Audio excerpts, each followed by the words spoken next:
సమయంలో మనం కొద్ది నిమిషాలు మనం దేవుని వాక్యాన్ని మనం విందాం. మన మధ్యలో పాస్టర్ అశోక్ అన్న మన మధ్యలో ఉన్నారు. ఈ అన్న అనంతవరంలో యెహోవా నిస్సి అనే సంఘంలో దేవుని పరిచర్య చేస్తూ అనేక చోట్ల సువార్త పరిచర్య నిమిత్తం దేవుని చేత వాడబడతా ఉన్నాడు. మన దగ్గర కూడా 1-2 సార్లు వచ్చాడు. ఆ అన్న మన మధ్యలో ఉండటం సంతోషం. ఈ సమయంలో సమయాన్ని అన్నకు అప్పగిస్తాము. ఆదివారము ఆరాధనకు చేరి వచ్చిన మీ అందరికీ మన ప్రభువును రక్షకుడునైన యేసుక్రీస్తు నామమున వందనాలు తెలియచేస్తూ ఉన్నాను. ఈ రీతిగా నన్ను ఆహ్వానించిన దైవజనులు, అభిషక్తులు ఆశీర్వాదం గారికి, లిదియక్కకు, వారి కుమారుడికి, కుటుంబానికి నా ప్రత్యేకమైన వందనాలు తెలియచేస్తూ, చూడాల్సిన పని లేదు కానీ కీర్తన గ్రంథం 33వ కీర్తన 12వ వచనం, యెహోవా తమకు దేవుడుగా గల జనులు ధన్యులు అని ఉంటుంది. ఆ మాటను ఉద్దేశించి మంచి కాపరి కలిగిన మీరు ధన్యులు. ఎందుకంటే అన్న గురించి మనము చెప్పాల్సినటువంటి పని లేదు. అన్న రాసినటువంటి పాటలు కానీ, అన్న చెప్పినటువంటి మాటలు కానీ రాష్ట్రాలను దాటి, దేశాలను దాటి ప్రతి మందిరములో అన్నగారి పాటలను పాడటం కానీ మనం చూస్తూ ఉన్నాం. అట్టి దైవజనుడు కలిగిన మీరు ధన్యులు అని నేను చెప్పగలను. ఓకే, మంచిది. ఈ సమయంలో చిన్నవాడినైనా అవకాశాన్ని ఇచ్చిన అన్నకు, అక్కకు నా ప్రత్యేకమైన వందనాలు తెలియచేస్తూ ఉన్నాను. ఒక చిన్న పరిచయం చేసుకొని భక్తి సందేశాన్ని అందిస్తాను. మాది అనంతవరం గ్రామం. నా పేరు ఎం అశోక్ కుమార్. నేను గవర్నమెంట్ టీచర్గా పనిచేస్తూ ఉన్నాను. మా భార్య రిమ్స్ నర్సింగ్ కాలేజీలో లెక్చరర్గా పనిచేస్తూ ఉంది. నాకు 2 పాపలు. వారిద్దరు కూడా ఎంబీబీఎస్ డాక్టర్లుగా చదువుతూ ఉన్నారు. పెద్ద అమ్మాయికి జనవరితో ఎంబీబీఎస్ అయిపోతుంది. 2వ అమ్మాయికి 3వ సంవత్సరం గుంటూరు మెడికల్ కాలేజీలో ఎంబీబీఎస్ చదువుతూ ఉంది. ఒక చిన్న మాట ఏంటంటే, నేను నా భార్య మేమిద్దరము కూడా ప్రభుత్వ ఉద్యోగస్తులము అయినా ప్రభుత్వ సేవ కన్నా ప్రభు సేవ గొప్పది అని ఎంచాను. ప్రభు సేవలో సువార్థికుడిగా నేను వాడబడతా ఉన్నాను. మా సంఘంలో సంఘ పెద్దగా ఉంటూ అనేకమైన ప్రాంతాల్లో నేను దేవుడి మాటల్ని అందిస్తూ, సంఘాన్ని బలపరుస్తూ అనేక మందిని సువార్తలోనికి నడిపిస్తూ ఉన్నాను. ఈరోజు మీ మధ్యకి రావడానికి దేవుడిచ్చినటువంటి అవకాశాన్ని బట్టి స్తుతిస్తూ గణపరుస్తూ ఉన్నాను. మొదటిసారిగా మీ మధ్యకు వచ్చినప్పుడు ప్రార్థనలో గెత్సెమనే అనేటువంటి ప్రార్థన గురించి మీతో మాట్లాడాను. ఈరోజు మీతో ఒక చక్కని మాటల్ని మీ ముందుకు తీసుకురావాలని ఆశపడుతూ ఉన్నాను. చూడండి, మీరు చక్కగా ఏ వచనాన్ని చూపిస్తున్నానో ఆ వచనాన్ని మాత్రమే చూడండి. మిగిలిన సమయం అంతా నా వైపు చూడండి. చక్కని వాక్య సందేశాన్ని మీరు అందుకోబోతున్నారు. ఒకవేళ మీరు అనొచ్చు, అయ్యా నీ వైపే చూస్తూ వాక్యాన్ని వినడానికి నువ్వు నల్లగా ఉండవు కదా అంటారేమో. తెల్లటి వాక్యాన్ని అందిస్తాను. ఓకేనా? రండి, ఈరోజు మనము గ్రేస్, కృప అన్న దాని గురించి మీతో మాట్లాడతాను. ఈ కృప గురించి మీరు చాలాసార్లు వినుంటారు. చాలామంది దేవుని సేవకుల ద్వారా, మీ సేవకుల ద్వారా మీరు చదివి కూడా వినుంటారు. అయినా ఒక నూతనమైనటువంటి కోణములో ఈ కృపను గురించి మీకు తేటగా అర్థమయ్యే విధంగా, మీరు ఇంకెన్నడూ మరిచిపోలేని విధంగా దేవుడు మీతో మాట్లాడడానికి ఇష్టపడుతున్నాడు. దానికి సంబంధించి ఒక 6 ప్రశ్నలు మీ ముందు ఉంచుతాను. Number 1, what is grace? కృప అంటే ఏమిటి? 2వ ప్రశ్న, వాట్ కైండ్ ఆఫ్ గ్రేస్? కృప ఎలాంటిది అన్నమాట. 3వదిగా, వాట్ డస్ గ్రేస్ డూ? కృప ఏం చేస్తుంది అన్నది. 4వదిగా, వేర్ గ్రేస్ ఈజ్ ఫౌండ్? కృప ఎక్కడ దొరుకుతుంది అన్నమాట. 5వదిగా, హూ రిసీవ్స్ గ్రేస్? కృపను ఎవరు పొందుకుంటారు అన్నమాట. 6వదిగా, how should we live by grace? కృపను పొందుకున్న మనము ఎలా జీవించాలి? ఈ 6 ప్రశ్నలకు ఒక 45 నిమిషాల్లో మీకు చక్కని సమాధానాల్ని అందిస్తాను. మొదటిగా, వాట్ ఈజ్ గ్రేస్? కృప అంటే ఏమిటి? Grace is God's gift. అది దేవుని యొక్క బహుమానము. Grace makes the unworthy worthy అంటే కృప అనగా ఈ విధంగా నిర్వచించవచ్చు. అనర్హుడును అర్హుడిగా చేసేది కృప, అయోగ్యుడును యోగ్యుడిగా చేసేది కృప. బైబిల్ గ్రంథంలో చాలా మాటలు ఉన్నాయి, తీయాల్సిన పని లేదు. ఎఫీసీయులకు రాసిన పత్రిక 2:5 ఏముంటుందో తెలుసా? కృప చేతనే మీరు రక్షించబడ్డారు అని ఉంటుంది. రోమపత్రిక 3:24 సెలవిస్తూ ఉంది, కృప చేతనే మీరు నీతిమంతులుగా తీర్చబడ్డారు అని. అనగా కృప ఏం చేస్తుంది అనంటే అనర్హుడిని అర్హుడిగా చేస్తుంది, అయోగ్యుడును యోగ్యుడిగా చేసేదే కృప. ఒక్క మాటలో చెప్పాలంటే లోకములో పాపములో శాపములో ఉన్నటువంటి మనము ఆ మందిరం యొక్క గడప దాటి లోనికి రావటానికి మనలో ఏమాత్రము నీతి కానీ, పరిశుద్ధత కానీ, పవిత్రత కానీ, యోగ్యత కానీ, అర్హత కానీ, అధికారం లేనటువంటి మన మీద దేవుడు కృప చూపించి ఆ గడప దాటి లోనికి రావటానికి మాత్రమే కాదు, కానీ ఆయన ప్రభువులను సమీపించేటువంటి భాగ్యాన్ని మాత్రమే కాదు, కానీ ఆయన కుమారుడిగా కుమార్తెలుగా ఉండేటువంటి భాగ్యాన్ని ఇచ్చారు. చూసామా? అదే కృప. కృప అనగా అయా నీ మందిరములోనికి రావటానికి అర్హత లేదు, నీ మందిరములోకి రావటానికి యోగ్యత లేదు, యోగ్యత లేని నాకు, అర్హత లేనటువంటి నాకు అర్హతనిచ్చావు. చూసామా? అది నీ కృప.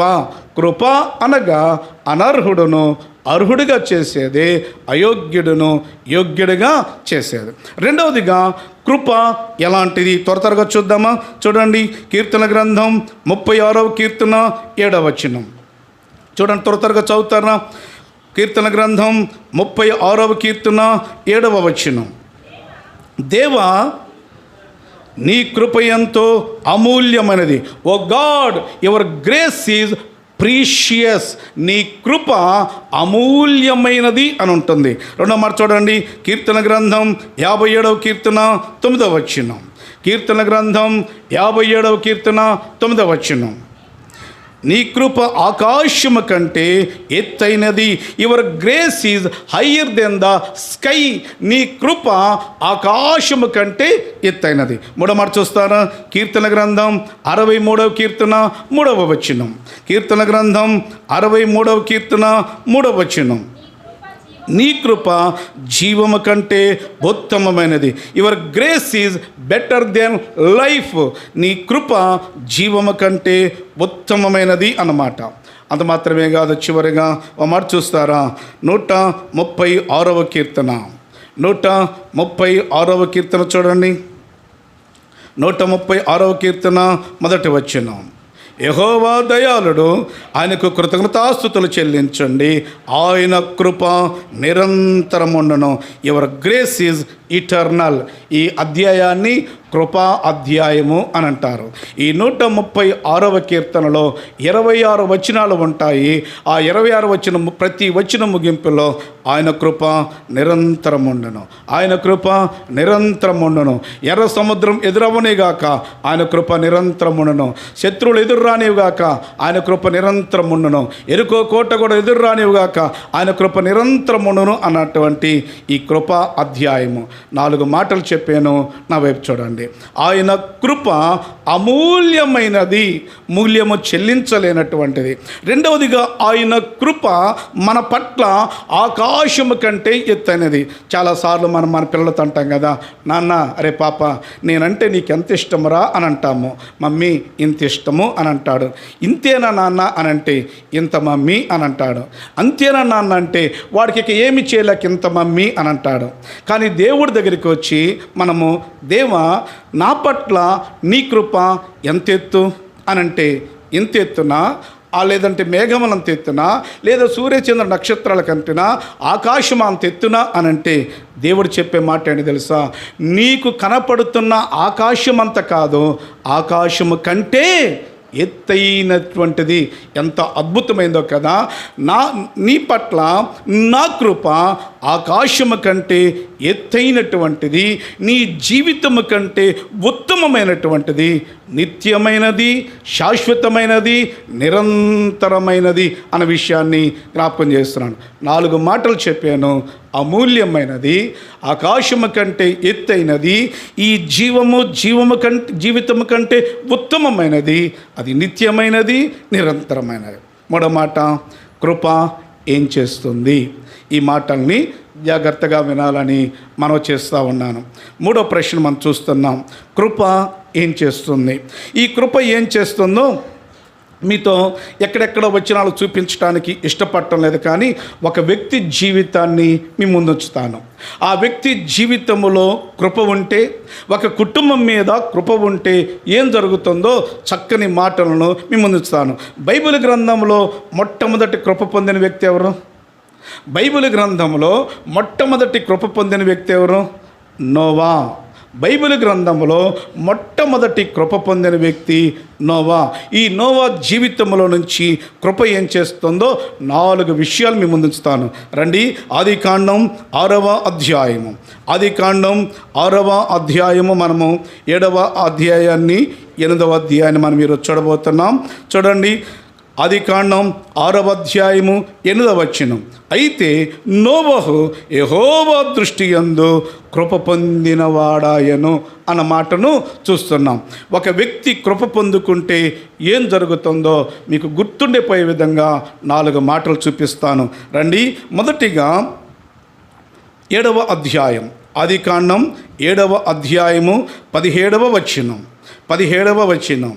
ఆ జల ప్రవాహము 40 దినములు భూమి మీద నుండగా జలములు విస్తరించి ఓడను తేల చేసినందున అది భూమి మీద నుండి పైకి లేచెను. లేచెను అన్న మాటను గుర్తుంచుకోండి. నెంబర్ 1, లేచెను అనగా కృప ఏం చేస్తుందంటే లేవనెత్తుతుంది. Grace rises. మొదటిగా ఒక వ్యక్తి జీవితంలో, ఒక వ్యక్తి కుటుంబంలో కృప ఏం చేస్తుంది అని అంటే, మొట్టమొదటిగా గ్రేస్ రైజెస్, కృప లేవనెత్తుతుంది. ఇక నా వైపు చూడండి, బైబిల్ని చూడొద్దు, చక్కగా చెప్పేస్తాను. దేవుడు ఈ సృష్టిని 6 రోజుల్లో చేశాడు. 5వ రోజున 5 రోజుల వరకు సృష్టిని నోటి మాట తాత కలిగి చేశాడు. ఓ భూమి కలుగంటే కలిగింది, ఓ ఆకాశము కలుగంటే కలిగింది. 6వ రోజుల సృష్టిలో నీ మానవుడిని నోటి మాటతో కాక మట్టిని తీసుకొని తన చేతుల్లో, తన పోలికలో, తన స్వరూపంలో చెక్కుకొని జీవవాయువును ఓదగా నరుడు జీవాత్మ అయ్యాడు. అలాంటి నరుడితో ప్రతి దినము సహవాసం చేస్తున్నటువంటి సమయంలో ఆ ఆజ్ఞను అతిక్రమించి పాపము చేసి సహవాసాన్ని పోగొట్టుకొని దూరస్థుడై, బలహీనుడై, శత్రువై పాపము ప్రారంభమైనప్పుడు ఆ పాపము 6 రోజుల్లో సృష్టి 6 అధ్యాయాలు రాకముందే భూమి మీద మానవుని చేసినందుకు దేవుడు సంతాపపడెను అన్న మాటను చూస్తున్నాం. అందరూ ఎందుకు అనంటే, మానవుడు పాపం చేసినప్పుడు దేవుడు ఎందుకు సంతాపపడ్డాడు అనంటే, ఒకవేళ అన్నిటిలాగానే మానవుడు కూడా నోటి మాటతో కలుగు చేసినట్టయితే నాకు ఇంత బాధ ఉండేది కాదు. ఓ మానవుడు కలిగంటే కలిగితే ఇంత బాధ ఉండేది కాదు. కానీ నా రూపాన్ని ఇచ్చాను, నా పోలికనిచ్చాను, నా స్వరూపాన్ని ఇచ్చాను. ఇలాంటి మానవుడు పాపం చేసినప్పుడు దేవుడు సంతాపపడినప్పుడు ఎంతగా అనంటే, భూమి మీద పాపం విస్తరించెను. భూమి మీద పాపం విలయ తాండవం చేస్తున్నప్పుడు, ప్రతి మానవుడు తన ఇష్టానుసారంగా ప్రవర్తిస్తున్నప్పుడు, మానవ జాతిని నాశనం చేలుకున్నప్పుడు ఒకే ఒక వ్యక్తి కృపను పొందాడు. అతడి నోవా. నోవా ఈ విధంగా చెయ్యి అని చెప్పి ఒక కొలతలు ఇచ్చాడు. నోవా, చితిసారక మ్రానుని తీసుకో, దాన్ని ఈ విధంగా ఓడ నిర్మించు. 300 మూరల పొడవు, 50 మూరల వెడల్పు, 30 మూరల ఎత్తు, 3 అంతస్తులు ఉండాలి. ఆ వైపున కిటికీ ఉండాలి, ఈ వైపున తలుపు ఉంచాలి, లోపల వెలుపల కీలి పుయ్యాలని ఆ కొలతలన్నీ చెప్పిన తర్వాత ఆ రాత్రి నోవా తన ఇంటిలో ఒక చిన్న కుటుంబ ప్రార్థన ఏర్పాటు చేశాడు. చక్కగా అందరూ కూడుకున్నారు. ఎంతమంది? నోవా, నోవా భార్య, 3 కొడుకులు, 3 కోడళ్ళు, మొత్తం 8 8 మందితో కుటుంబ ప్రార్థన ప్రారంభమైంది. చక్కగా పాట పాడిన తర్వాత నోవా ఈ విధంగా చెప్తున్నాడు, ఓ కుమారులారా, ఓ కోడనులారా, ఓ భార్యమ్మని దేవుడు నన్ను దర్శించాడు, దేవుడు నాతో మాట్లాడాడు, ఓడను నిర్మించమన్నాడు. కనుక రేపు నుంచి మన పని ఏంటంటే, ఓ కుమారులారా, మీరు అడవికి వెళ్ళి చక్కని చితీసారకం మ్రాణులు తీసుకురావటము మీ పని. ఓ కోడళ్ళారా, మీ పని ఏంటి అని అంటే, నేను ఓడను నిర్మిస్తున్నప్పుడు నాకు కావలసినటువంటి చెక్క ముక్కలను అందించటము మీ పని. ఓ భార్యామణి, నీ పని ఏంటంటే మాకు ఆహారాన్ని సిద్ధపరచటము. ఈ విధంగా చెప్పినప్పుడు కుమారులు కానీ కోడళ్ళు కానీ ఎవరు నిజంగా మాట్లాడారా అని అడగలేదు. కానీ వారందరూ అంగీకరించిన తర్వాత నోవా ఓడను కట్టడం ప్రారంభించాడు. నోవా ఓడను కట్టింది ఒక రోజు, ఒక వారమో, ఒక నెలో, ఒక సంవత్సరమో, ఒక దశాబ్దమో కాదు, కానీ 120 సంవత్సరాలు ఓడను కట్టాడు. 120 సంవత్సరాలు ఓడను కట్టిన తర్వాత, ఆ ఓడ ముగిసిన తర్వాత దేవుడు చెప్పినట్లుగా జతలు జతలుగా లోనికి పశుపక్షాదులను పంపించిన తర్వాత 3వ కుమారుడు 3వ కోడలు జతగా వెళ్ళారు. 2వ కుమారుడు 2వ కోడలు జతగా లోనికి వెళ్ళింది. 1టి కుమారుడు 1టి కోడలు జతగా వెళ్ళారు. నోవా కూడా జతగా వెళ్ళాలి కదా. తన భార్య చేపట్టుకొని లోనికి వెళ్ళిన తర్వాత, అమ్మ, నీ ఇంటి లోపలికి నువ్వు వెళ్ళిన తర్వాత గడి ఎవరు పెడతారు? ఇంటిలోనికి వెళ్ళిన తర్వాత మనమే గడి పెడతాము. కానీ నోవా ఓడలో ఆ విధంగా జరగలేదు. నోవా లోనికి వెళ్ళిన తర్వాత దేవుడు తలుపు మూసివేశాను అన్న మాటను చూస్తున్నాం. ఆ వెళ్ళిన తర్వాత 6 రోజుల వరకు వాతావరణంలో ఏ మార్పులు లేవు. 7వ రోజు ప్రచండ వర్షం ప్రారంభమైన బైబిల్ సెలవిస్తూ ఉంది. ఆకాశ తూములు విప్పబడ్డాయి, జలవోటలు విప్పబడ్డాయి. ఏ మాత్రము ఖాళీ లేకుండా 40 పగళ్ళు 40 రాత్రులు ప్రచండ వర్షము కురిసెనని బైబిల్ సెలవిస్తూ ఉంది. అమ్మ, ఇప్పుడు మనం చూస్తున్న వర్షం ఏంటో తెలుసా? అన్నయ్య, ఒంగోలు వర్షం కానీ మరి ఏడుగొడ్లపాడులో వర్షం లేదు. అవతల వర్షం ఉంది కానీ యువతల వర్షం లేదు. హైదరాబాద్లో వర్షాలంట కానీ ఇక్కడ వర్షాలు లేవు అని అంటాము. మనం చూస్తున్న వర్షం ఏంటి తెలుసా? కొద్దిపాటి మేఘాల నుండి వస్తున్నటువంటి వర్షం. కానీ ఆ రోజు కురిసిన వర్షము మేఘాల నుండి కాదు, ఆకాశ తూములు విప్పబడ్డాయి. పైనుండి మాత్రమే కాదు, జలవోటలు విప్పబడ్డాయి. ఆకాశ తూములు విప్పబడ్డాయి అంటే ఎలా ఉంటుందో తెలుసా? వాతావరణంలో విపరీతంగా వర్షం పడిన తర్వాత, లేదంటే పెద్ద పెద్ద డ్యాముల్లో నిండిపోయిన తర్వాత గవర్నమెంట్ వారు చెప్పే మాట ఏంటి తెలుసా? నాగార్జున సాగర్ డ్యాములో నీటి మట్టము పెరగటం వలన గేట్లు ఎత్తేస్తున్నాం అంటే, ఆ గేట్లు ఎత్తేస్తున్నప్పుడు టీవీలో చూస్తాం కదా, ఇలా ఆ తూములు విప్పడం వల్ల వస్తుందే అలాంటి వర్షాన్ని, ఆ విధంగా ఆకాశమంతా తూములు విప్పబడ్డాయి. జలవోటలు విప్పబడిన తర్వాత భూమి మీద ప్రతి మానవుడు, ప్రతి చెట్టు, ప్రతి నిర్మాణము, ప్రతి కొండ, ప్రతి పర్వతము, ప్రతి శిఖరము మునిగిపోతూ ఉన్నప్పుడు, అన్నీ మునిగిపోతున్నప్పుడు, అన్ని జల సమాధి అవుతున్నప్పుడు, అన్ని నీటిలో మునిగిపోతున్నప్పుడు ఒక్క కుటుంబం మాత్రము నీటిలో మునగలేదు. ఒక్క కుటుంబం మాత్రము నీటిలో అది జల సమాధి కాలేదు. నీటి మట్టము పెరిగిపోతూ ఉన్నా, జలము పెరిగిపోతూ ఉన్నా, అన్నీ మునిగిపోతూ ఉన్నా, ఒక కుటుంబం మాత్రము అంతకంతకు పైకి లేచాను అని అంటుంది. అందరూ మునిగిపోతూ ఉన్నా, అన్నీ మునిగిపోతూ ఉన్నా, ఆ కుటుంబం పైకి లేవటానికి ఒకే ఒక కారణము, దేవుని కృప. దేవుని కృప నీ మీద ఉంటే, దేవుని కృప నీ బిడ్డల మీద ఉంటే, దేవుడి కృప నీ కుటుంబం మీద ఉంటే, నీ కుటుంబాన్ని ముంచివేయటానికి, నీ కుటుంబాన్ని అణిచివేయటానికి, నీ కుటుంబాన్ని కూలదోయటానికి జలప్రళయం లాంటి కష్టాలు వస్తాయి, జలప్రళయం లాంటి ఇరుకులు వస్తాయి, జలప్రళయం లాంటి ఇబ్బందులు వస్తాయి, జలప్రళయం లాంటి అనారోగ్యాలు వస్తాయి. ఆ సమస్యలు, ఆ అప్పులు, ఆ ఇరుకులు, ఆ ఇబ్బందులు నీ కుటుంబాన్ని ముంచివేయాలనుకుంటున్నా, దేవుడి కృప నీ మీద ఉంటే, దేవుడి కృప నీ కుటుంబం మీద ఉంటే 100 సమస్యలు రాని. ఆ సమస్యల నుంచి దేవుడు నిన్ను, నీ బిడ్డలను, నీ కుటుంబాన్ని అంతకంతకు పైకి లేవనెత్తుతాడు. ఒక వ్యక్తి మీద దేవుడి కృప ఉంటే, ఒక బిడ్డ మీద దేవుడి కృప ఉంటే, ఒక కుటుంబం మీద దేవుడి కృప ఉంటే, ఆ కృప నీ కుటుంబాన్ని లేవనెత్తుతుంది అన్న విషయాన్ని తెలియచేస్తా ఉన్నాను. అన్న ఎక్కడి నుండి లేవనెత్తుతుందో చూద్దామా రండి. మొదటి సమూయేలు గ్రంథం 2వ అధ్యాయము, మొదటి సమూయేలు గ్రంథం 2వ అధ్యాయము 8వ వచనం. దరిద్రులను అధికారులతో కూర్చుండబెట్టుటకును, మహిమగల సింహాసనమును స్వతంత్రింప చేయుటకును వారి మంటిలో నుండి ఎత్తువాడు ఆయనే. లేమిగల వారిని పెంట కుప్పల మీద నుంచి లేవనెత్తువాడు ఆయనే.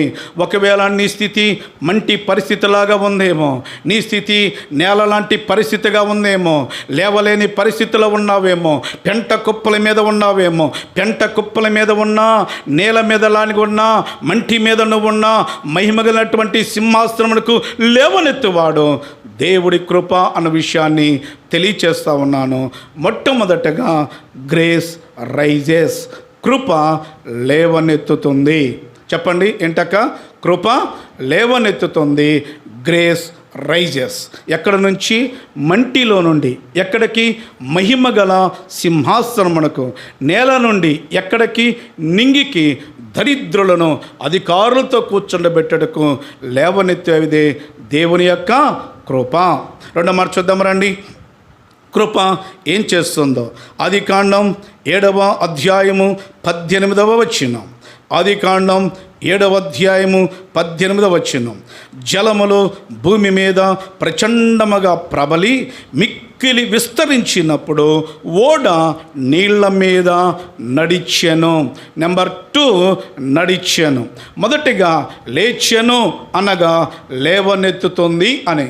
రెండవదిగా నడిచెను అనగా గ్రేస్ లీడ్స్, నడిపిస్తుంది. నా వైపు చూడండి. ఎందుకు ఆ విధంగా రాశాడో చూపిస్తాను. నోవహుది 7 ఒడ్ల పాడు అనుకుందాం. నోవహు ఇక్కడ ఓడను కట్టాడు. ఓడను కట్టిన తర్వాత జలప్రళయం వచ్చిన తర్వాత భూమి మీద నీళ్ళు ఎన్ని రోజులు ఉన్నాయి? జాగ్రత్తగా వినండి. నోవహు కుటుంబము ఓడలో 382 రోజులు ఉంది. జాగ్రత్తగా వినండి. సంవత్సరానికి పైగా 382 రోజులు నోవహు కుటుంబం ఓడలో ఉంది. 7 రోజులు జలప్రళయం ముందు 7 రోజులు తీసేస్తే 375 రోజులు ఓడ నీళ్ళ మీద ఉంది. ఆ నీళ్ళ మీద ఉన్నటువంటి ఓడ ఉరికినే ఉంటుందా? అది ఆ అలలకు, ఆ తాకిడికి, ఆ గాలికి ఓడ నీళ్ళ మీద నడిచాను అన్న మాటను చూస్తున్నాం. ఎంతగా అనంటే ఓడ నిలిచింది అరారాతు పర్వతాల మీద. నోవహు కట్టినటువంటి ప్రాంతానికి అరారాతు పర్వతాలకి మధ్య దూరము 1000 కిలోమీటర్లు. ఒక్క మాటలో చెప్పాలంటే ఇక్కడ నుంచి ఢిల్లీ అంత దూరము. 1000 కిలోమీటర్లు అంటే ఢిల్లీ అంత దూరము.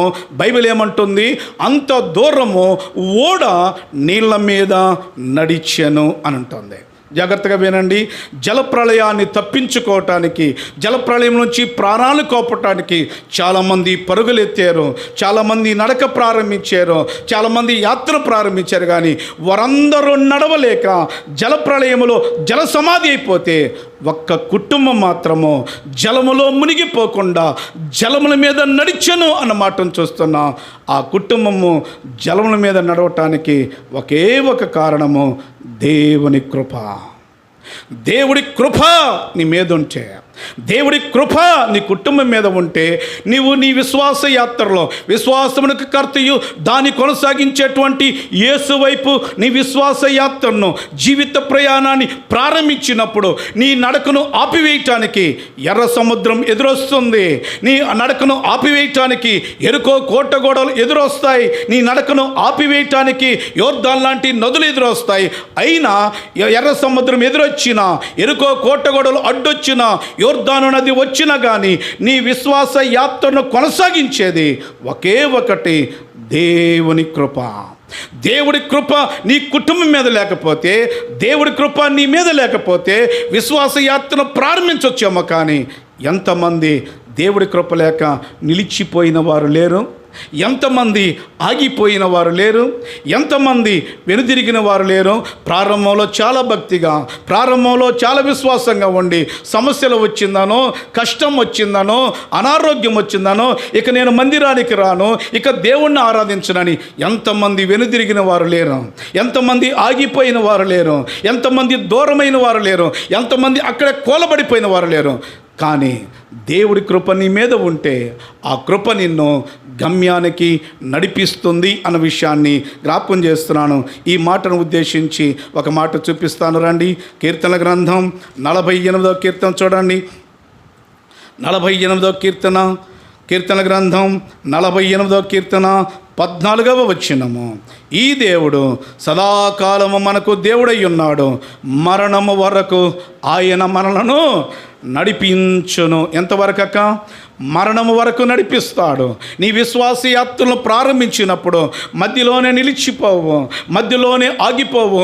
సమస్యలు రానివ్వగాక, కష్టాలు రానివ్వగాక, అనారోగ్యం రానివ్వగాక, ఇరుకులు రానివ్వగాక, ఇబ్బందులు వచ్చిన నీ విశ్వాస యాత్ర మాత్రము నువ్వు ఆపివేయవు. నువ్వు మరణం వరకు, గమ్యము చేరేంత వరకు, ఆ పాలు తేనెలు ప్రవహించే దేశం వరకు నీ యాత్రను నడిపిస్తాడు అన్న మాటను చూస్తూ ఉన్నాం. అందును బట్టి నాకు ఈ బైబిల్ గ్రంథంలో చాలా మాట నాకు ఇష్టము. 430 సంవత్సరాల ఐగుప్తు బానిసత్వంలో నుంచి విడిపించిన తర్వాత వారిని నడిపిస్తున్న దేవుడు ఎలాగ నడిపిస్తున్నాడు తెలుసా? పక్షి తన రెక్కల మీద తన పిల్లలు మోసినట్లుగా ఇశ్రాయేలు జనాంగాన్ని ఆయన నడిపించాడు. పగలు మేఘస్తంభంలో, రాత్రి అగ్నిస్తంభంలో ఎన్ని వచ్చినా ఆ వాగ్దాన భూమిలోకి నడిపించాడు. బైబిల్ ఏమంటుందో తెలుసా? వారి చొక్కా మాయలేదు, వారికి చెమట పట్టలేదు, కాళ్లకు వాపు రాలేదు, చెప్పులు వారు తెగిపోలేదు అని ఉంటుంది. నీవు డిగ్రీలో 18-16 డిగ్రీలు పెట్టుకొని ఏసీ గదిలో ఉన్న కొద్దిసేపటికి చెమట పడుతుంది, కొద్దిసేపటికి అలసిపోతున్నావే, కొద్దిసేపటికి చొక్కా మాస్తుంది. కానీ 40 సంవత్సరాల యాత్రలో వారిని నడిపించాడు. కారణము దేవుని కృప. దేవుడి కృప నీ మీద ఉంటే, దేవుడి కృప నీ కుటుంబం మీద ఉంటే గమ్యం వరకు, మరణం వరకు నీ కుటుంబాన్ని నడిపిస్తాడు. జాగ్రత్తగా వినండి. Number 1, grace rises. కృప లేవనెత్తుతుంది. Grace leads. కృప నడిపిస్తుంది అన్నమాట. మూడో మాట చూద్దామా రండి. ఆదికాండం 8వ అధ్యాయము. ఆదికాండం 8వ అధ్యాయము.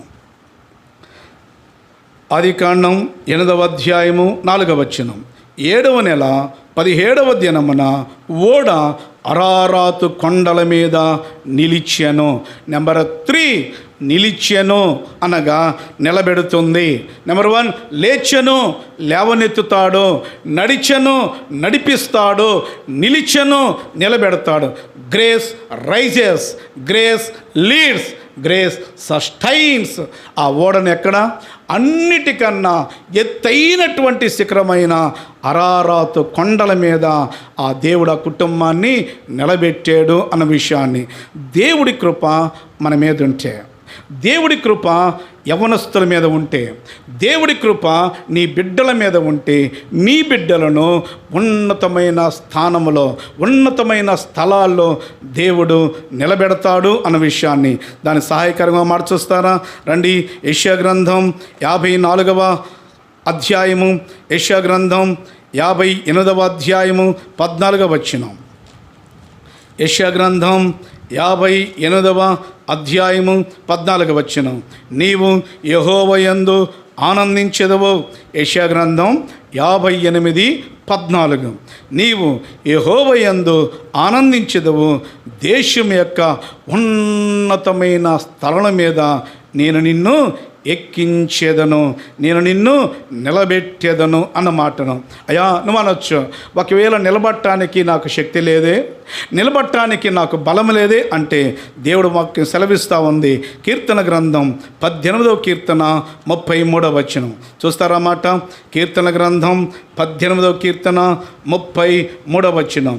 ఆయన నా కాళ్ళు జింక కాలవలే చేయుచున్నాడు, ఎత్తైన స్థలం మీద నన్ను నిలుపుచున్నాడు, నా చేతులకు యుద్ధము చేయు నేర్పువాడు ఆయనే. ఇక నా వైపు చూడండి. అయ్యా, నా కుటుంబం మంటిలోనిది, నా కుటుంబము నేలలాంటి పరిస్థితి, నా కుటుంబము ఎన్నిక లేనటువంటిది, ధనబలము కానీ కులబలము కానీ జనబలము కానీ లేనటువంటి నా కుటుంబము, అంత మాత్రము జ్ఞానం లేనటువంటి నా బిడ్డలు దేశం యొక్క ఉన్నతమైన స్థలం మీద ఏ విధంగా ఎక్కగలరంటే దేవుడు వాక్యం సెలవిస్తూ ఉంది.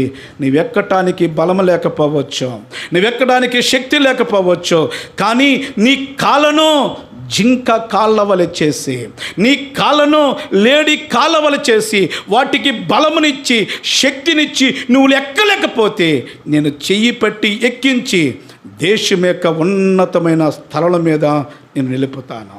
అది ఆ విధంగా ఎన్నికలైనటువంటి మన బిడ్డలో ఉన్నతమైన స్థలములో నిలబెట్టేది దేవుని కృప.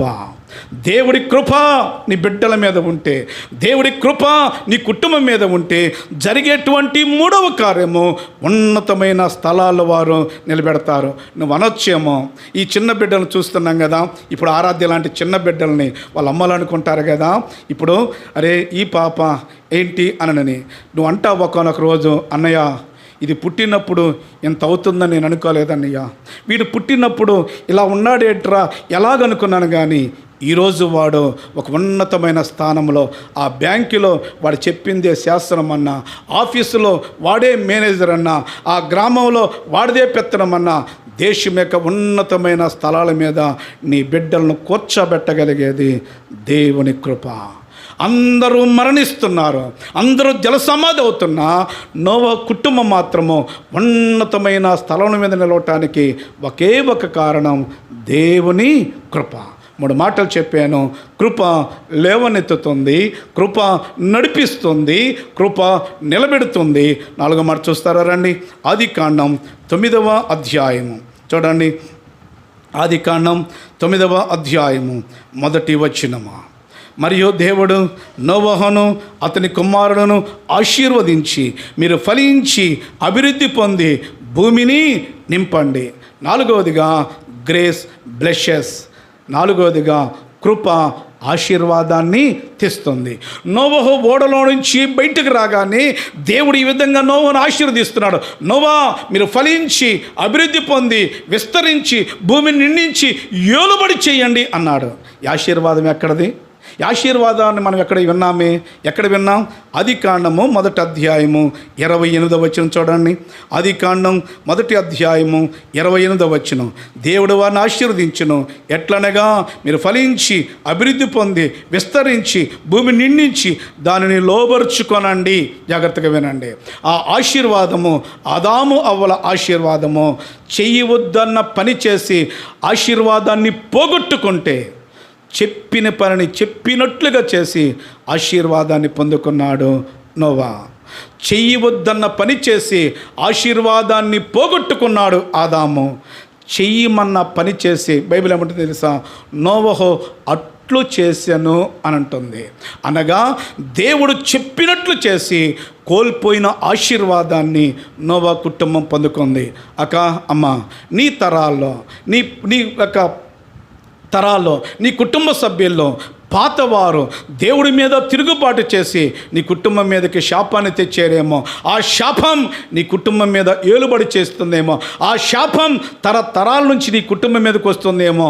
నీ ఏ శాపమైనా, ఎటువంటి శాపమైనా, ఎన్ని తరాల నుంచి వస్తున్నా, ఎంత కాలం నుంచి నీ కుటుంబాన్ని పట్టి పీడిస్తున్నా, ఆ శాపాన్ని కొట్టివేసి ఆశీర్వాదాన్ని ఇవ్వగలిగింది ఒకే ఒకటి, దేవుని కృప. ఆ దేవుడి కృప నీ మీద ఉంటే, ఆ దేవుడి కృప నీ కుటుంబం మీద ఉంటే శాపాన్ని కొట్టివేసి ఆశీర్వాదాన్ని ఇస్తుంది. కృప ఏం చేస్తుందో 4 మాటలు చెప్పాను. గ్రేస్ రైజెస్, కృప లేవనెత్తుతుంది.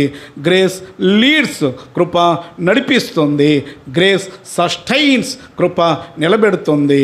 గ్రేస్ బ్లెషెస్, కృప ఆశీర్వాదాన్ని తెస్తుంది.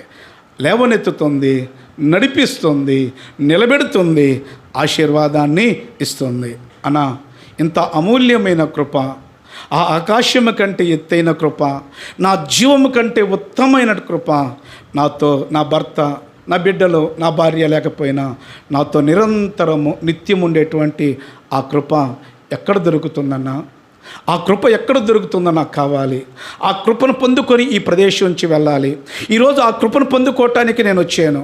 నాకు చాలా పనులు ఉన్నప్పటికీ కూడా ఈరోజు మందిరానికి ఎందుకు వచ్చానంటే ఈ కృప కోసమే. ఆ కృప ఎక్కడ దొరుకుతుంది అని అంటే, ఒకవేళ నీ హృదయపు వాంఛ అదైతే, అక్క అమ్మ ఈ కృప లోకములో ఎక్కడ దొరకదు.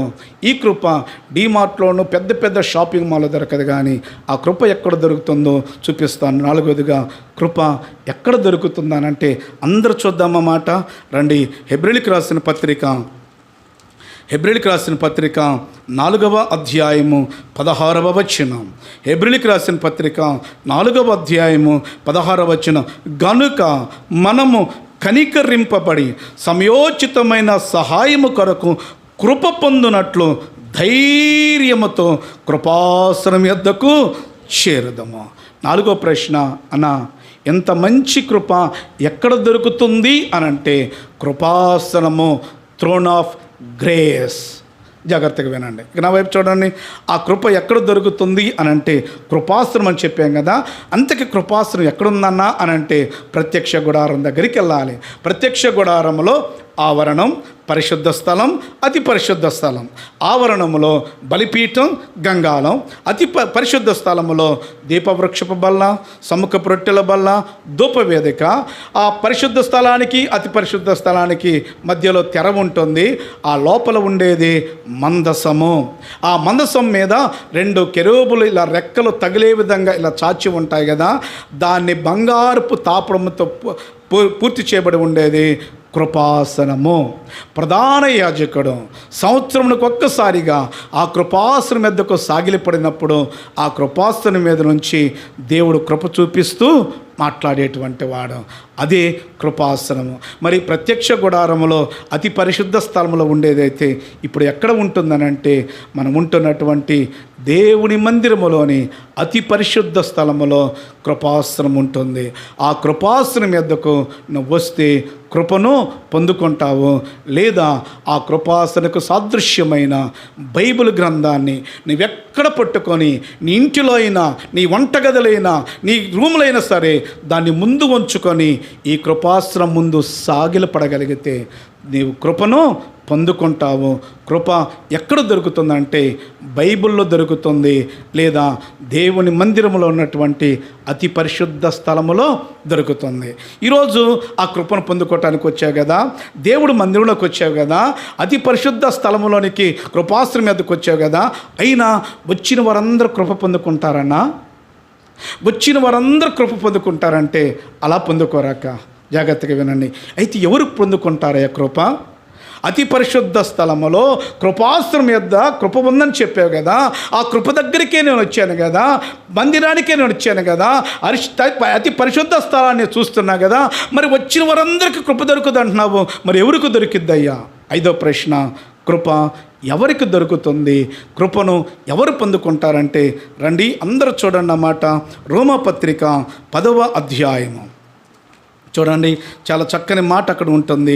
రోమాపత్రిక 10వ అధ్యాయము, రోమాపత్రిక 10వ అధ్యాయము 12వ వచనం. యూదుడని గ్రీసు దేశస్థుడని భేదము లేదు, ఒక్క ప్రభువే అందరికీ ప్రభువుండి తనకు ప్రార్థన చేయవారందరి ఎడల కృప చూపించుటకు ఐశ్వర్యవంతుడై ఉన్నాడు. అమ్మా, ఆ మాట నీకు అర్థమవుతుందా? కృప ఎవరికి దొరుకుతుందో చెప్పు. ప్రార్థన చేయువారందరికీ దొరుకుతుందని బైబిల్ సెలవిస్తూ ఉంది. అతి పరిశుద్ధ స్థలములో ఉన్నటువంటి కృపాసనం మీదకు నువ్వు వచ్చి ప్రార్థన చేసుకోకుండా పోతే కృపను మనము పొందుకోలేము. అక్కడ ఏమంటుందో తెలుసా? గ్రీసు దేశస్థుడని యూదు దేశస్థుడని భేదము లేదు, అందరికీ ప్రభు ఒక్కడే. ఆ కులస్థుడు ఈ కులస్థుడు, ఆ మతస్థుడు ఈ మతస్థుడు, ఆ వర్గము ఈ వర్గము, ఆ గ్రామము ఈ గ్రామాన్ని భేదము లేదు. అందరికీ ప్రభు అయ్యుండి వారు ఎవరైనా ప్రార్థన చేయగలిగితే, ప్రార్థన చేయు వారందరికీ కృప చూపించుటకు మన దేవుడు కృప ఐశ్వర్యవంతుడు అని ఉంటుంది. కొన్ని మాటలు చూస్తే కృప సమృద్ధి గల దేవుడు అని ఉంది. ఇంకో దిక్కడ చూస్తే కృప నిధి అని ఉంది. జాగ్రత్తగా వినండి. మనము ప్రార్థన చేయవారందరికీ కృప చూపించుటకు ఆయన ఎవరు? ఐశ్వర్యవంతుడు. ఇప్పుడు నా వైపు చూడండి. సీఎం చంద్రబాబు నాయుడు రేపు 15వ తేదీ నుంచి ఒక అద్భుతమైన పథకాన్ని పెడుతున్నాడు. ఏంటి? స్త్రీలందరికీ కూడా ఫ్రీ బస్. ఆ తర్వాత ఎవరైనా ఏమైనా అడిగారు అనుకో, అయ్యా ఈ పథకం పెట్టేసరికి రాష్ట్ర ఖజానా ఖాళీ అయిపోయింది, ఇక డబ్బులు లేవు అని అంటారు. లేదు, ప్రధానమంత్రి తీసుకున్న కొన్ని పథకాలు ఇచ్చిన తర్వాత వారు చెప్పే మాట ఏంటి తెలుసా? భారతదేశ ఖజానా ఖాళీ అయిపోయింది, రాష్ట్ర ఖజానా ఖాళీ అయిపోయింది, ఇక మేము పథకాలు ఇవ్వలేము, మేము చెప్పిన వాగ్దానాలు నెరవేర్చలేము. వారు ముఖ్యమంత్రులైనా వారు ప్రధానమంత్రులైనా కొన్ని ఇవ్వగానే వారి దగ్గర అయిపోతున్నాయి. కానీ బైబిల్ ఏమంటుందో తెలుసా? తన దగ్గరికి వచ్చి ప్రార్థన చేయవారందరికీ కృప అయిపోయే విధంగా దేవుడు చెప్పడం లేదు. ఎంతమంది వచ్చినా, ప్రపంచంలో ఉన్న వారందరూ వచ్చి ప్రార్థించిన వారికి కృపనివ్వటానికి మన దేవుడు కృప ఐశ్వర్యవంతుడు, కృప నిధి, కృప సమృద్ధి కలిగినటువంటి దేవుడు. నువ్వెప్పుడు ప్రార్థన చేసినా కృపాసనం మీద నుంచి దేవుడు కృప చూపిస్తాడో. ఓకేనా? 4 ప్రశ్నలకి ఇంకొక 10 నిమిషాల్లో ముగిస్తాను. కృప అనగా అనర్హుడును అర్హుడిగా చేసేదే, అయోగ్యుడును యోగ్యుడిగా చేసేదే. కృప ఎలాంటిది? అమూల్యమైనది, ఆకాశము కంటే ఎత్తైనది, ఈ జీవము కంటే ఉత్తమమైనది, నిత్యమైనది, నిరంతరమైనది, శాశ్వతమైనది. ఆ కృప ఏం చేస్తుంది? లేవనెత్తుతుంది, నడిపిస్తుంది, నిలబెడుతుంది, ఆశీర్వాదాన్ని ఇస్తుంది. ఆ కృప ఎక్కడ దొరుకుతుంది? కృపాస్త్రం యొద్ద దొరుకుతుంది. ఆ కృపాస్త్రం యొద్ద ఉన్న కృప ఎవరికి దొరుకుతుంది? ప్రార్థన చేయవారందరికీ దొరుకుతుంది. ఒకవేళ ఈ దేవుని సేవకులు లేదంటే దేవుని సంఘము, కుటుంబము ఆ గ్రామం నుంచి మీ గ్రామానికి వచ్చి వారు ప్రార్థన చేశారు కాబట్టి మీరందరూ కృపను పొందుకున్నారు. కృపను పొందుకొని ఒకప్పుడు మనం కట్టుకోవటానికి బట్టలు లేవే, ఒకప్పుడు 3 పూట్ల తినటానికి తిండి లేదే, ఒకప్పుడు ఉండటానికి నివాసాలు లేవే. దేవుడు కృప చూపించి నీకు ఒక ఉన్నతమైన స్థానాన్ని ఇచ్చాడు, ఒక ఉన్నతమైనటువంటి స్థితిని ఇచ్చాడు. 3 పూట్ల పంచభక్ష పరమాణాలు తినకపోయినా 3 పూట్ల గంజి కూడు తినేటువంటి స్థితినైనా మనకిచ్చాడు. ఆ కృప చూపించిన దేవుడికి నిరంతరము కృతజ్ఞతాస్తుతులు చెల్లిస్తూ ఉండాలి. అంతేకాని కృపను పొందుకున్నటువంటి మనము ఎలా ఉండకూడదో, కృపను పొందుకున్నటువంటి మనము ఎలా జీవించాలో ఒక మాట చూపించి నేను ముగిస్తాను. రండి. నెంబర్ 1, కృపను పొందుకున్నటువంటి మనము ఎలా ఉండకూడదు. 2వ కొరింథీయులకు రాసిన పత్రిక త్వరగా తీస్తారా? 2వ కొరింథీయులకు రాసిన పత్రిక 6వ అధ్యాయము 1వ వచనం. 2వ కొరింథీయులకు రాసిన పత్రిక 6వ అధ్యాయము 1వ వచనం. కాగా మేమాయన తోడి పనివారమై మీరు పొందిన దేవుని కృపను వ్యర్థము చేసుకోవద్దని మిమ్మను వేడుకొనుచున్నాను. Do not waste God's grace. కృపను మనము వ్యర్థము చేసుకోకూడదు. 2 మాట చూస్తారా? యోధా పత్రిక 1వ అధ్యాయము 4వ వచనం చూడండి. యోధా పత్రిక 1వ అధ్యాయము 4వ వచనం. ప్రకటన గ్రంథానికి ముందు ఉంటుంది. యోధా పత్రిక 1వ అధ్యాయము 4వ వచనం. ఏలయనగా కొందరు రహస్యంగా చొరబడి ఉన్నారు, వారి భక్తిహీనులై మన దేవుని కృపను కామాతృత్వమునకు దుర్వినియోగపరచుచు. రెండవదిగా కృపను దుర్వినియోగపరుచుకోకూడదు. జాగ్రత్తగా వినండి.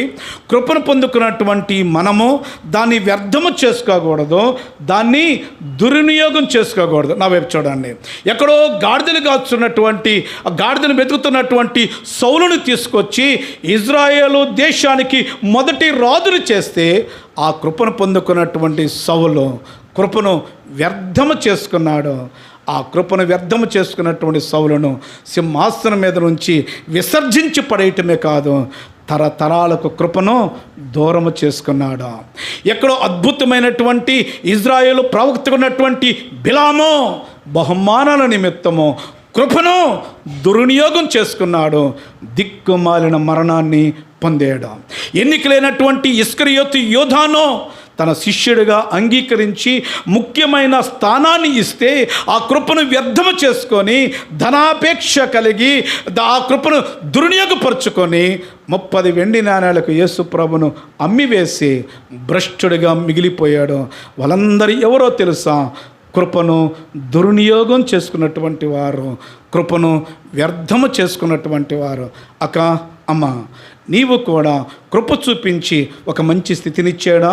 కృప చూపించి ఒక మంచి ఉద్యోగాన్ని ఇచ్చాడా? కృప చూపించి కొంత ఉన్నతమైన స్థితినిచ్చాడా? ఆ స్థితిని బట్టి, ఆశీర్వాదాన్ని బట్టి, ఆ దీవెనను బట్టి కళ్ళు నెత్తికెక్కక కృప చూపించిన దేవుడికి కృతజ్ఞతలు కలిగి ఉండాలన్నది నా ఆలోచన.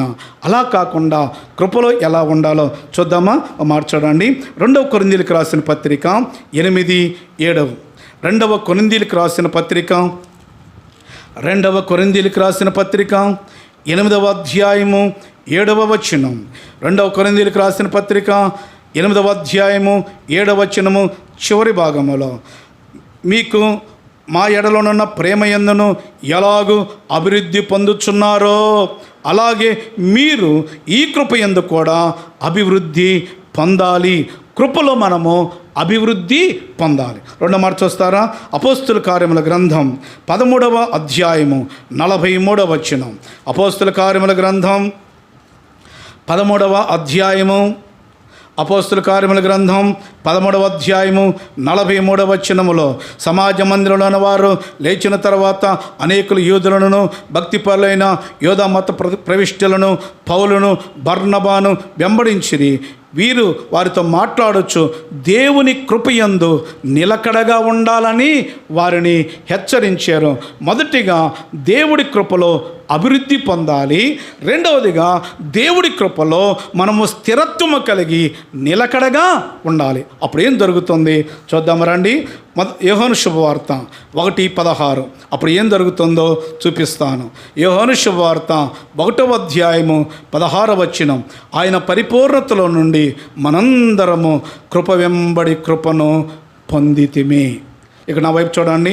కృప చూపించినటువంటి దేవుడికి కృతజ్ఞతలు కలిగి ఆ కృపలో నువ్వు అభివృద్ధి పొందాలి. ఆ కృపలో నువ్వు స్థిరముగా నిలకడగా ఉండాలి. అప్పుడు ఏమవుతుంది? అప్పుడు కృప వెంబడి కృప, కృప వెంబడి కృప, కృప వెంబడి కృపను దేవుడిని చూపిస్తాడు. అనయ్య, ఒకవేళ కృపలో నేను అభివృద్ధి పొందాలంటే ఏం చేయాలి? కృపను పొందుకున్నటువంటి నీవు, రక్షణ పొందుకున్నటువంటి నీవు, దేవుడి మందిరంలో సభ్యులుగా ఉన్నటువంటి నీవు, కృపను పొందుకున్నటువంటి నీవు కృపలో అభివృద్ధి పొందాలంటే, కృపలో నిలకడగా ఉండాలంటే, కృపలో పరిపూర్ణతలోకి రావాలంటే ఒకటే, ప్రార్థన యందును, వాక్య ధ్యానమును అందును, సహవాసముని అందును, పరిచర్య అందును కలిగిన అప్పుడల్లా కృతజ్ఞతాస్తుతులు చెల్లిస్తూ నువ్వు ప్రార్థనలో, వాక్య ధ్యానములో, సహవాసములో, పరిచర్యలో ఉంటే దేవుడు కృప వెంబడి కృప, కృప వెంబడి కృపనిచ్చి, కృపా వరాలనిచ్చి ఆ కృపను నీకు మాత్రమే కాదు తరతరాలకు దేవుడు ఆశీర్వాదకరంగా నీ కుటుంబాన్ని చేస్తాడు. ఆ దమస్కు మార్గంలో తిరుగుబాటు చేసినటువంటి సౌలు ఆ కింద పడిన తర్వాత, అయ్యా నీవేలా నన్ను హింసించుచున్నావు, నీవు హింసించుచున్న యేసుని అనంటే ఇప్పుడు నన్ను ఏం చేయాలో చెప్పు అని అంటే, ఆ దమస్కు మార్గంలో కృపను పొందుకున్న సౌలు పౌలుగా మారిన తర్వాత ఆ కృపను ఎన్నడూ దుర్వినియోగం పరుచుకోలేదు. ఆ కృపను ఎప్పుడు వ్యర్థం చేసుకోలేదు. వాక్య ధ్యానములోనూ, ప్రార్థనలోనూ, సహవాసములోనూ కృతజ్ఞతాస్తుతులు చెల్లిస్తూ కృపలో అభివృద్ధి పొందాడు, కృపలో స్థిరముగా ఉన్నాడు, కృపలో నిలకడగా ఉన్నాడు. కృప వెంబడి కృపను పొందుకొని, కృప వెంబడి కృపను పొందుకొని బైబిల్ గ్రంథములో 14 పత్రికలు రాసి స్టిల్ 2025 సంవత్సరాల వరకు లేదా భూమి ఉండేంత వరకు క్రైస్తవ ప్రపంచానికి ఒక దీవెనకరమైన వ్యక్తిగా మారాడు. కారణం ఒకటి, కృపను పొందుకున్న సౌలు దాన్ని దుర్వినియోగము చేసుకోలేదు. కృపను పొందుకున్నటువంటి సౌలు దాన్ని వ్యర్థము చేసుకోలేదు. ప్రార్థనలో, వాక్యములో, సహవాసములో, పరిచర్యలో కృతజ్ఞతాస్తుతులు చెల్లిస్తూ ఆయన కృపలో వర్ధిల్లాడు, కృపలో నిలకడగా ఉన్నాడు, కృపా వరాలను పొందుకున్నాడు.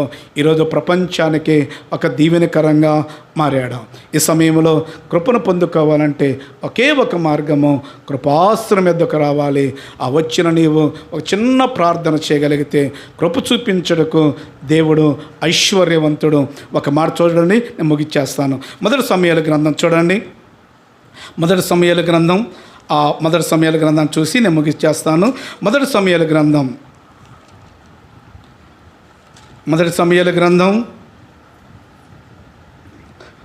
మొదటి అధ్యాయము 18వ వచనం.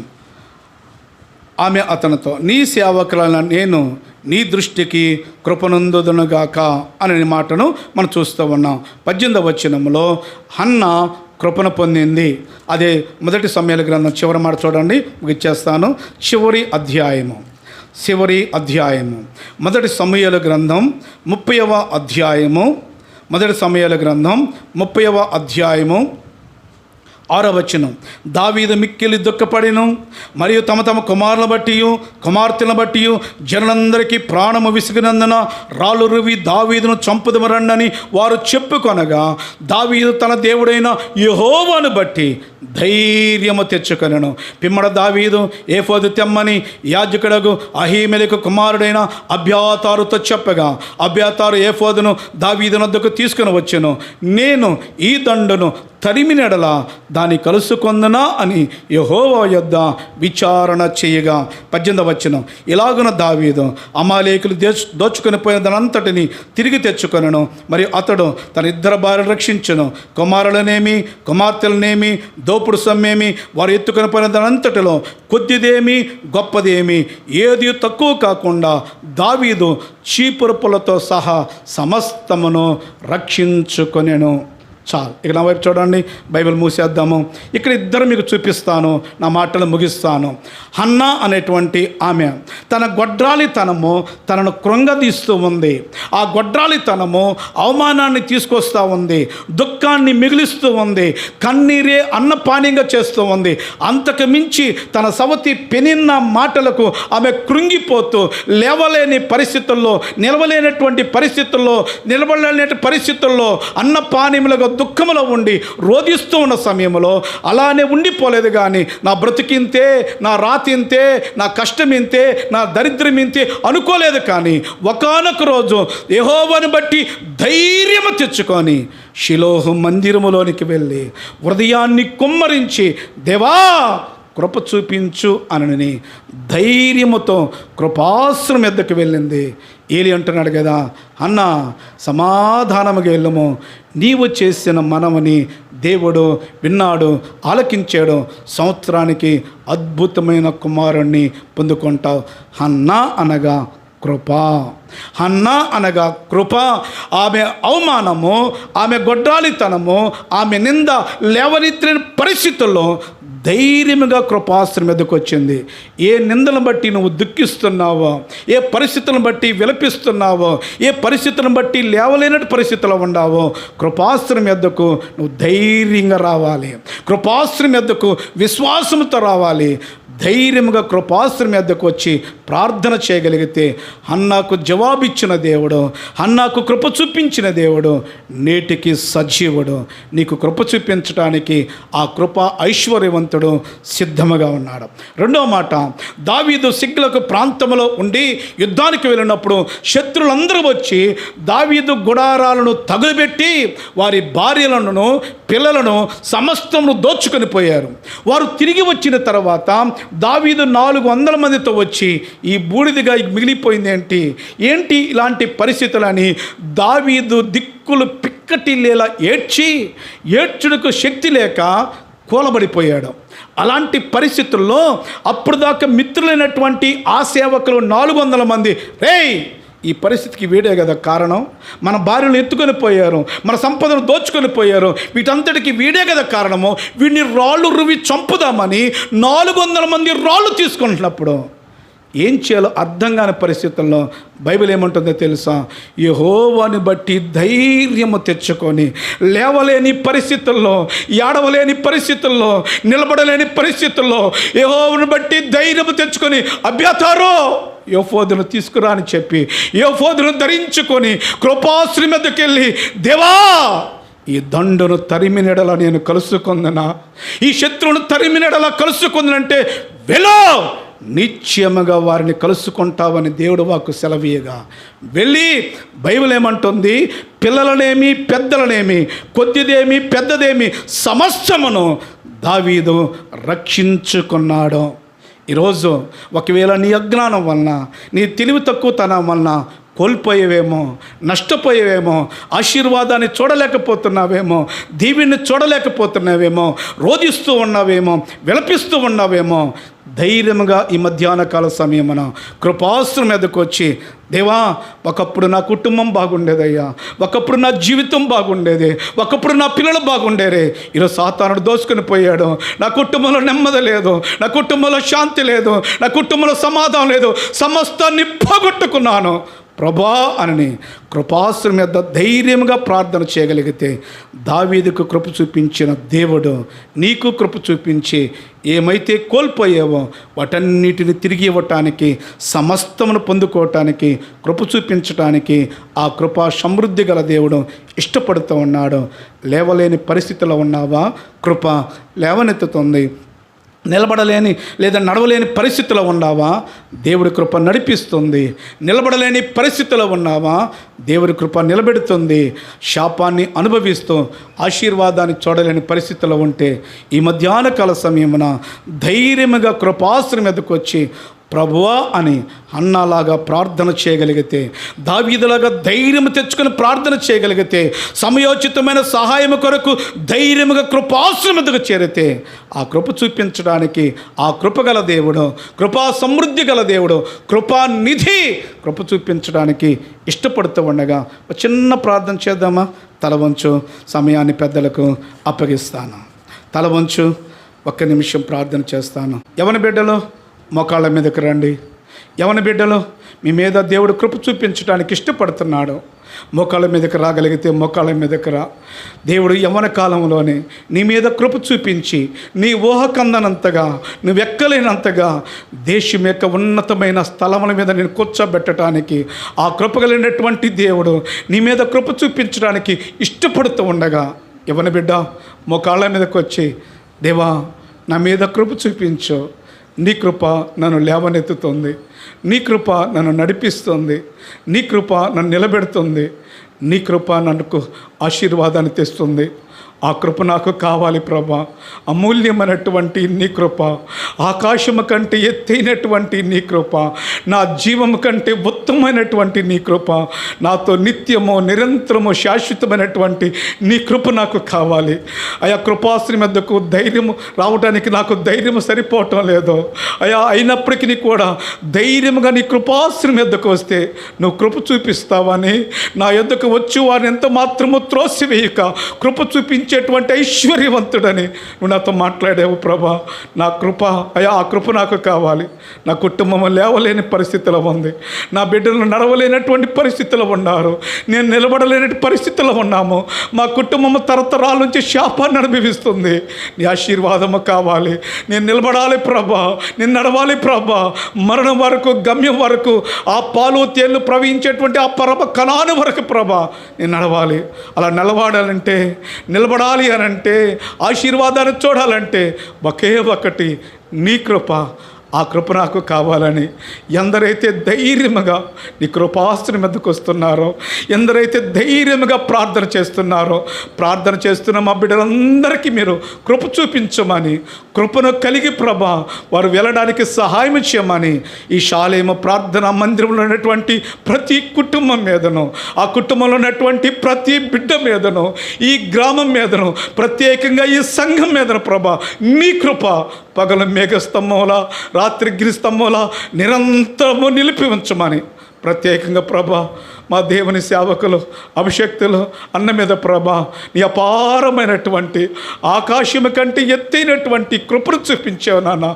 అందరి బట్టి మేము స్తుతిస్తున్నాం. ఇంకా సంపూర్ణమైన స్వస్థతను సంపూర్ణమైన ఆరోగ్యాన్ని ఏమని ప్రార్థన చేస్తున్నాను. రేపటి దినం డాక్టర్ ముందు నిలబడబోతుండగా పరమ వైద్యుడా నీ ముందు మేము నిలబడబోతూ ఉన్నాం. ఆయా శుభకరమైనటువంటి వర్తమానం వినడానికి తిరిగి నీ మాటలు వినిపించేటువంటి నీ పాటలు వినిపించేటువంటి ఆయా కృపను బిడ్డకు అనుగ్రహించమని ప్రార్థన చేస్తున్నాను. కుటుంబాన్ని మీరు జ్ఞాపకం చేసుకోండి. అక్కని మీరు జ్ఞాపకం చేసుకోండి. కుమారుని మీరు జ్ఞాపకం చేసుకోండి. కుమార్తె కుటుంబాన్ని మీరు జ్ఞాపకం చేసుకోమని ప్రార్థన చేస్తూ ఆ కృప చూపించిన దాన్ని బట్టి మేము స్తుతిస్తూ గణపరుస్తూ నువ్వు చూపినటువంటి కృపను బట్టి మేము ఏమీ ఇవ్వలేమో కానీ మా హృదయపూర్వక కృతజ్ఞతాస్తుతులు చెల్లిస్తూ ఉండగా ప్రభా నీ కృపను కృప వెంబడి కృప కృప వెంబడి కృప కృప వెంబడి కృప మా బిడ్డలందరికీ అనుగ్రహించి కృపా వరాలతో నింపమని మా ప్రభువును నీ ప్రియ కుమారుడైన యేసునామమున ప్రార్థన చేసి అడిగి వేడుకుంటున్నాను పరమ తండ్రి.